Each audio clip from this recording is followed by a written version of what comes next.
जो जिला स्तरीय अस्पताल हैं उनको सुपर स्पेशलिटी अस्पताल के रूप में विकसित करना है। महिला लोग हैं, आधारभूत संरचना का विकास करना हो।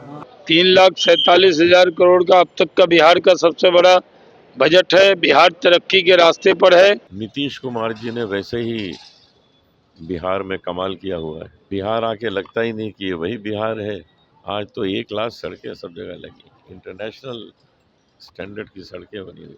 बिहार को शिक्षित भी बहुत बनाई, शिक्षा के क्षेत्र में भी बहुत काम हो रहा है। क्या कहते हैं, एक यात्रा के बाद दूसरा यात्रा, चूंकि पटना से मन भर जाता है तो बाहर घूमने निकल जाते हैं और अपने यात्रा का संख्या बढ़ाते जाते हैं। एक दिन उनको इस पर गिनीज बुक में वर्ल्ड रिकॉर्ड बनवाना है। अच्छा भी लग रहा है और कुछ चीज़ों पे देखता हूँ जबरदस्ती के वही गोल मटोल लोग का नजरिया जो होता है पार्टी लाइन से बंधा हुआ। नमस्कार, आप देख रहे हैं न्यूज हाट। मैं हूं आपके साथ हसनी सराफ। बिहार विधानसभा में कल यानी कि मंगलवार को वित्त मंत्री विजेंद्र प्रसाद यादव ने वित्तीय वर्ष 2026 से 27 का बजट पेश किया। इस बजट को लेकर एनडीए सरकार का दावा है कि यह विकसित बिहार के संकल्प को पूरा करेगा।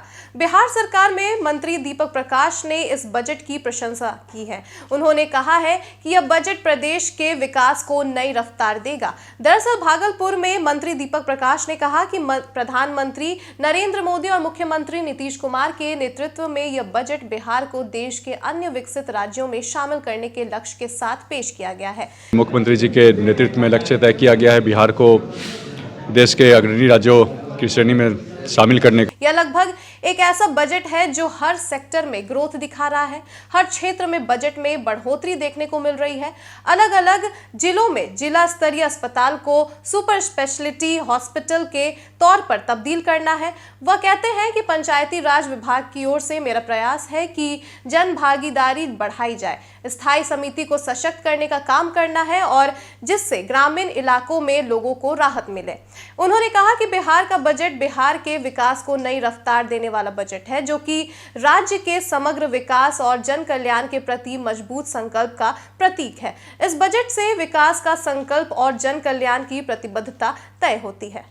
बजट है जिस प्रकार से 3,47,000 करोड़ का बजट है, एक अभूतपूर्व राशि है।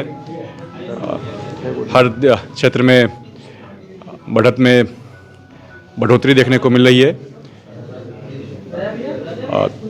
अलग अलग जिलों में जो जिला स्तरीय अस्पताल हैं उनको सुपर स्पेशलिटी अस्पताल के रूप में विकसित करना है।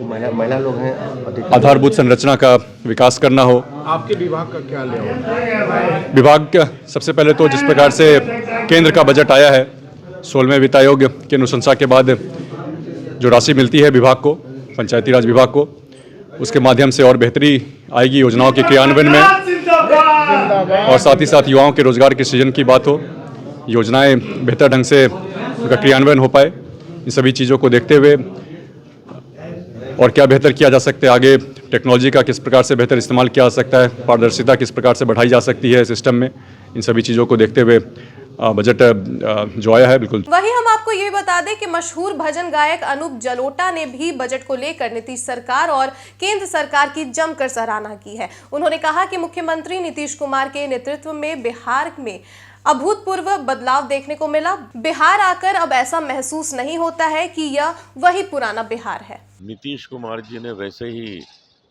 बिहार में कमाल किया हुआ है। बिहार आके लगता ही नहीं कि ये वही बिहार है। जहाँ सड़कें ढूंढनी पड़ती थी, कहाँ हैं सड़कें, आज तो 1 लाख सड़कें सब जगह लगी, इंटरनेशनल स्टैंडर्ड की सड़कें बनी हुई।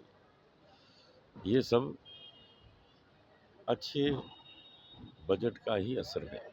जब से नीतीश जी यहाँ आए हैं तब से हम देख रहे हैं कि चीज़ें इम्प्रूव होती जा रही हैं।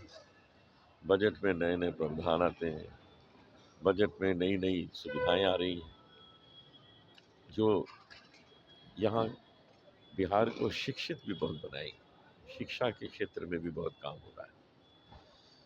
यही बात केंद्र के बजट में भी हुई कि शिक्षा आगे लोगों को मिले, देश में और लोगों को सुविधा प्राप्त हो, इनकम टैक्स के फॉर्म जो हैं वो और इजी हो जाए, जिससे कि लोग देना चाहें टैक्स, सरलता उनको लगे। तो ये सब चीज़ें देखते हुए, मेडिकल फैसिलिटीज़ देखते हुए, मुझे लगता है कि इस बार का जो बजट है वो और भी प्रगति लाएगा। पहले से ही प्रगति बहुत अच्छी है, तो मैं इसके लिए हमारी फाइनेंस मिनिस्टर को और मोदी जी को बहुत बहुत धन्यवाद देता हूँ कि अब देश के हर प्रदेश में हम तरक्की देख रहे हैं और मैं ये प्रगति देखता रहूं, बस यही ईश्वर से प्रार्थना है। आप बिहार आए सर, बिहार कैसा लगा आपको? बिहार तो मुझे प्रिय है, बिहार तो गले का हार है। बिहार में ये बहुत रिच स्टेट है, यहाँ पर मिनरल्स जो हैं जिस तरह से हैं वो बहुत अच्छे, कोल माइंस, मिनरल्स, बिहार में तो बहुत कुछ है। बिहार में अब जो ज़्यादा ध्यान देना चाहिए वो शिक्षा की ओर देना चाहिए। शिक्षा बहुत अच्छी हो, हमारा जो संगीत का क्षेत्र है उसमें भी ध्यान देना चाहिए।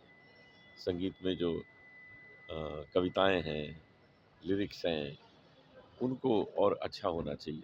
उसमें से अगर कोई घटिया शब्द हैं तो उनको निकाल देना चाहिए, क्योंकि हम चाहते हैं कि पूरा परिवार बैठ के वो संगीत सुने, उसका आनंद ले।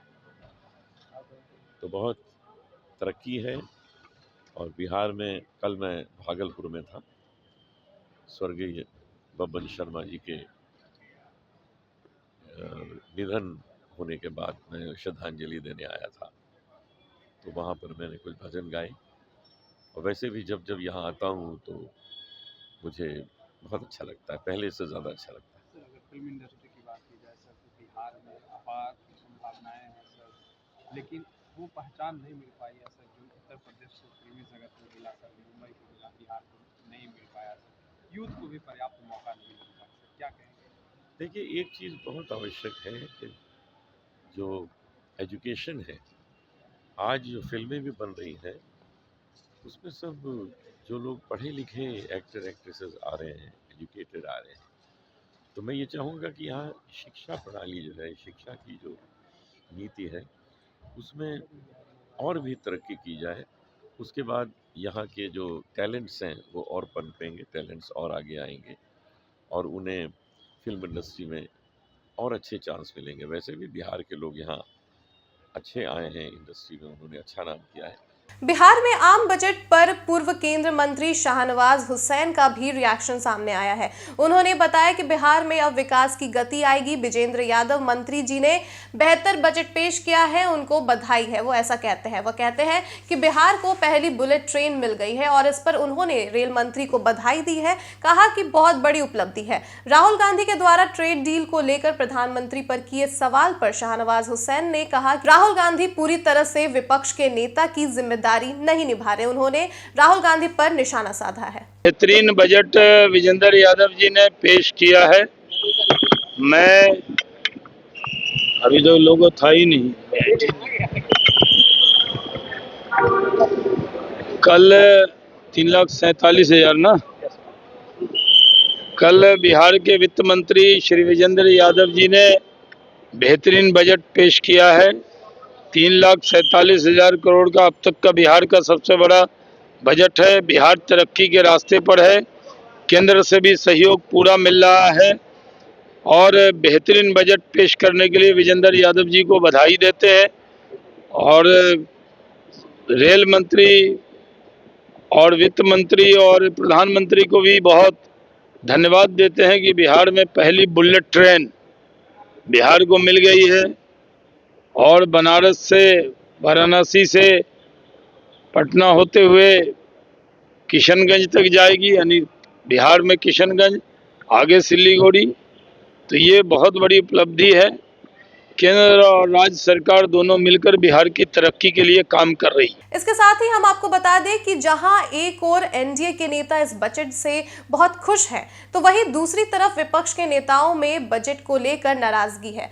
आरजेडी विधायक गौतम कृष्णा ने बिहार बजट को लेकर एनडीए सरकार पर पलटवार किया है। उन्होंने कहा है कि यह बजट सिर्फ कागजी खानापूर्ति है और इसमें कोई प्रावधान नहीं है। गौतम कृष्णा ने कहा कि बिहार का बजट देश के केंद्रीय बजट की तरह ही है, जिसमें बिहार बिहार के लोगों को निराशा हाथ लगी है। उन्होंने कहा है कि इस बजट में न तो उद्योग धंधे की बात है और ना ही रोजगार की बात है। आज भी मजदूर ट्रेन में भर भर कर पलायन कर रहे हैं, यही है सरकार का रोजगार। उन्होंने कहा कि सरकार को बजट में बिहार के विकास के लिए कुछ ठोस कदम उठाने चाहिए थे, लेकिन ऐसा नहीं हुआ। गौतम कृष्णा ने कहा कि बिहार के लोगों को इस बजट से निराशा हाथ लगी है और वे सरकार से जवाब मांग रहे हैं। उन्होंने कहा कि सरकार को बिहार के लोगों की आवाज सुननी चाहिए और उनकी जरूरतों को पूरा करना चाहिए।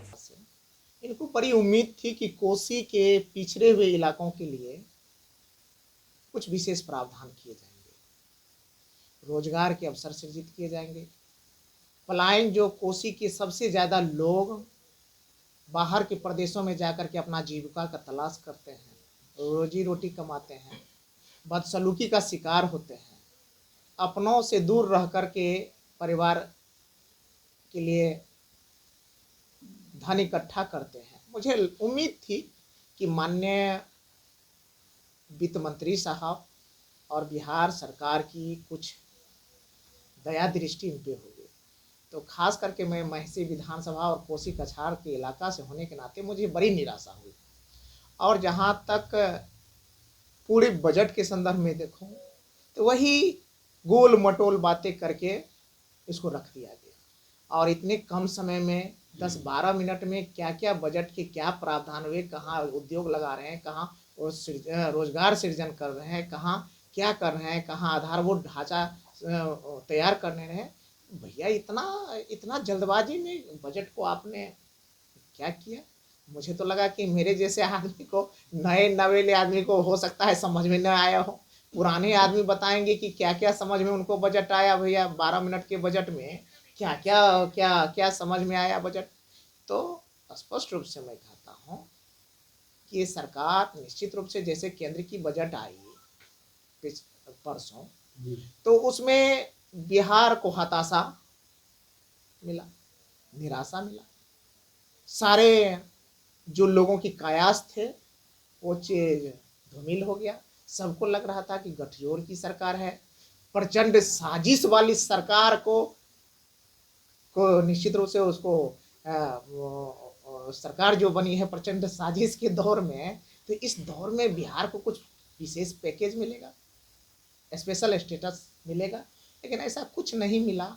तो जो निराशा मुझे केंद्र के बजट से मिला, केंद्रीय बजट से मिला बिहार के संदर्भ में, और वही ठीक उसी प्रकार कोसी कछार के इलाका के रहने वाले होने के नाते मुझे वही ठीक निराशा यहाँ मिला। यहाँ का बजट तो मुझे कुछ पता ही नहीं चला कि क्या हुआ, 12-14 मिनट में निपटा दिया। ये कहा जा रहा था कि पिछली बार की तुलना में 30,000 से ज्यादा का बजट इस बार लाया गया है। तो निश्चित रूप से ये बजट के आंकड़े तो सारे कुछ तो आजकल कागजी चल रहे हैं। आंकड़ों का खेल बड़ा खेल चलता है, सब खेल आंकड़ों का खेल है, सब खेल कागज का खेल है, सब खेल नीतीश बाबू का खेल है। कागज पे रामराज, कागज पर रोजगार, कागज पर उद्योग धंधे, कागज पे पलायन का रुकना, कागज पे ही सारा कुछ कागज पे हो रहा है। तो इसलिए ये आंकड़े हैं जहाँ एक तरफ सुशासन का राज चलता है, एक तरफ ये रोजगार के राज चलते हैं। और नहीं विश्वास हो पत्रकार महोदय, तो जस्ट बगल में हम लोगों का पटना में जंक्शन है, अभी चलिए हम लोग चलते हैं। जो यहाँ से गाड़ी खुलती होगी दिल्ली के लिए, पंजाब के लिए, हरियाणा के लिए, राजस्थान के लिए और साउथ इंडिया के लिए, पूर्वोत्तर भारत के लिए, अगर किसी में आपको जनरल बोगी में सीट मिल जाए, खचाखच मारामारी, अपने जान की सुधि न लेते हुए भी लोग पलायन करके भाग रहे हैं। कहाँ? रोजगार की तलाश में। और आप कहते हैं यहाँ 30,000 का सरप्लस बजट आप दे रहे हैं, क्या बात है? तो आंकड़े आपके कुछ और बता रहे हैं और सच्चाई आपकी कुछ और है। क्या इस बजट से बिहार वासियों को कुछ भला हो पाएगा, आगे बढ़ पाएगा बिहार? क्या भला होगा सर? आज भी जो सरकार है, माननीय नीतीश कुमार जी की सरकार है, ये 21 साल में प्रवेश कर चुकी है। 21 साल की सरकार को भी अपनी उपलब्धि गिनाने से ज्यादा विपक्ष पर हमला बोल करके माननीय नेता गरीबों की मसीहा लालू प्रसाद यादव जी का नाम का सहारा लेकर के राजनीति करना पड़ता है। तेजस्वी यादव जी को गाली दे करके राजनीति करनी पड़ जाती है। राबड़ी जी को गाली देकर के राजनीति करनी पड़ती है, राजद को दोषी ठहरा करके राजनीति करनी पड़ जाती है। तो क्या फर्क पड़ रहा है, इसी बात से स्पष्ट हो रहा है। और अभी के जो चुनाव हुए, अगर आपके आंकड़े सही है, अगर आपके आंकड़े जमीन पर उतर रहे हैं, अगर आपके आंकड़े में सच्चाई है, तो पलायन रुक गया होता, कल कारखाने लग गए होते, चकाचंद हो गया होता, गरीब गुरबों की प्रति व्यक्ति आय बढ़ गई होती। कागजी नहीं सर, देखने को मिलता, लेकिन ऐसा तो कुछ हुआ नहीं। अगर ऐसा नहीं हुआ है, इसलिए आपको 10,000 जैसे चीजों का सहारा लेना पड़ता है। और 10,000 रुपया आज पड़ते घर घर को बांट रहे हैं जीविका के नाम पर। इस जीविका घूस, इसका नाम रखते हैं हम, जीविका घूस। अगर रोजगार के अवसर पैदा करना है, माँ बहनों को आपको सक्षम बनाना है, तो 10,000 से उद्योग धंधे स्थापित होते हैं क्या? निश्चित रूप से ये 10,000 क्या है? घूस है कि सरकार बन जाएगी तो फिर आपको लोभ देंगे कि हम आपको 2 लाख रुपया देंगे, तो 2 लाख आप दीजिए। अगर आपको ये घूस नहीं होता तो उस समय ही आप बहनों के खाता में एकाएक 1 लाख या 2 लाख दे देते और सब आदमियों को देते जो जीविका से जुड़े हुए हैं, जिसको आप मोटिवेट करके अपने सरकार बनाने में और बनाने में योगदान लेते हैं, सिर्फ उसको पैसा देते हैं। अन्य महिलाओं को कौन देगा? उनको सक्षम बनाना आपकी जिम्मेवारी नहीं है क्या? सर, अपने तरफ से बजट में क्या आप जोड़ना चाहते थे जो नहीं जुड़ पाया?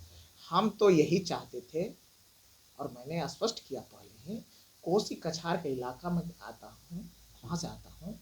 कोसी सीमांचल सबसे पिछड़ा हुआ इलाका है।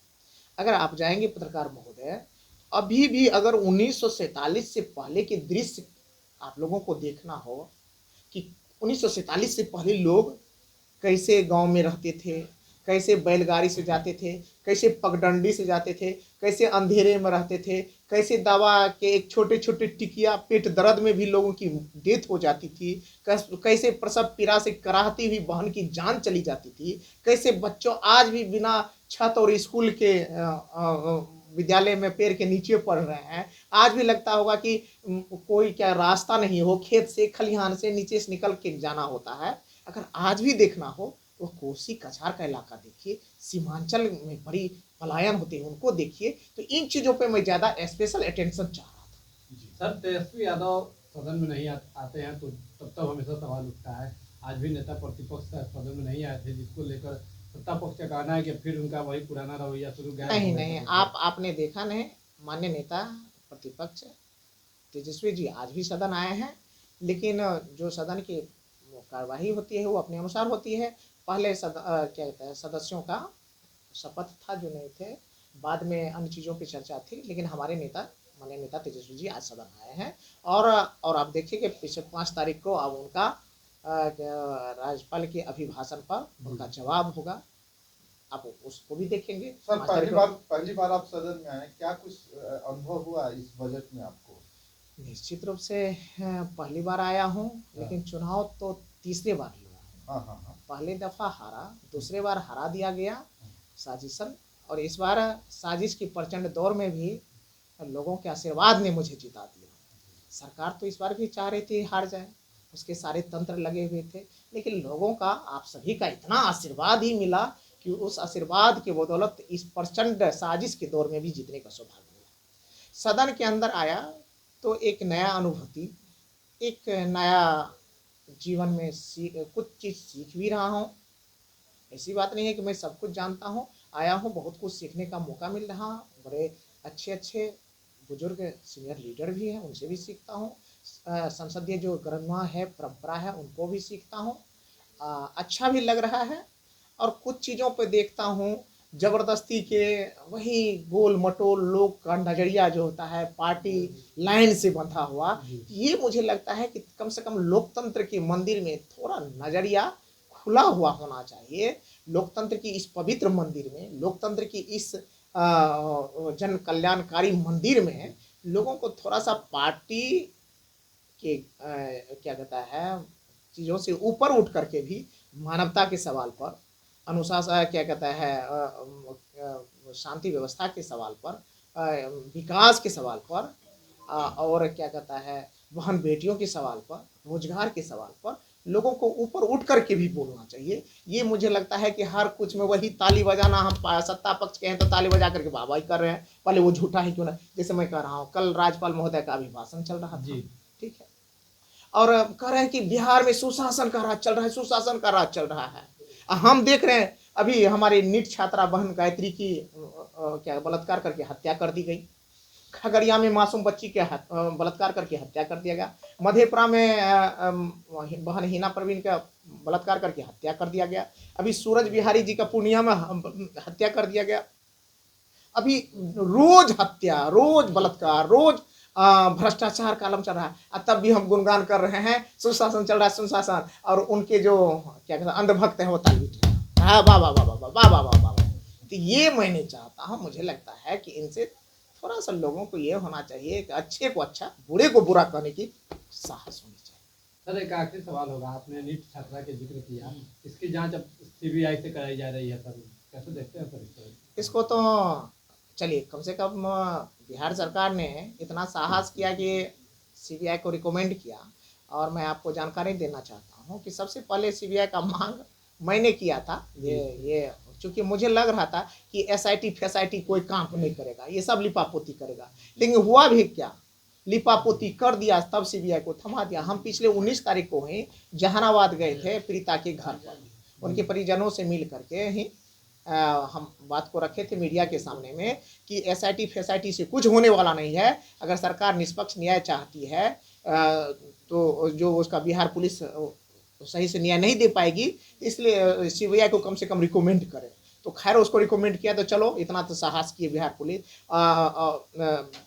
बिहार सरकार। और मैं फिर स्पष्ट करना चाहता हूँ, बिहार सरकार यह बात भी जानती है कि उनकी पुलिस न सक्षम है न निष्पक्ष है, और हर बात को गोल मटोल तरीके से लिपापोती कर देते, क्योंकि बड़े बड़े लोग फंसे रहते हैं।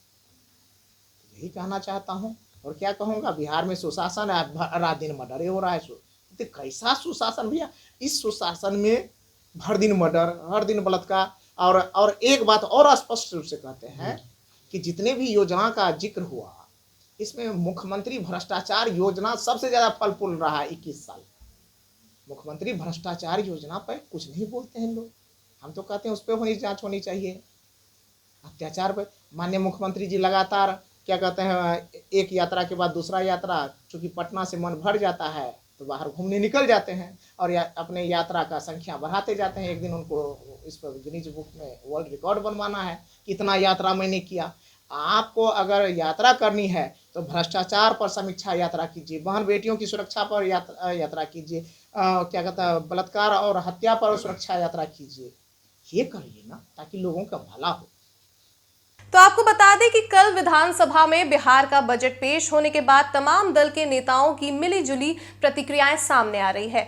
एक ओर जहां एनडीए के नेता बहुत खुश हैं और अपनी खुशी को जाहिर कर रहे हैं, वहीं दूसरी ओर विपक्ष नाराज है। तो आपकी क्या राय है इस पूरे मामले पर, हमें जरूर से बताइएगा। फिलहाल के लिए बस इतना ही। आप देखते रहिए न्यूज़ हाट। धन्यवाद।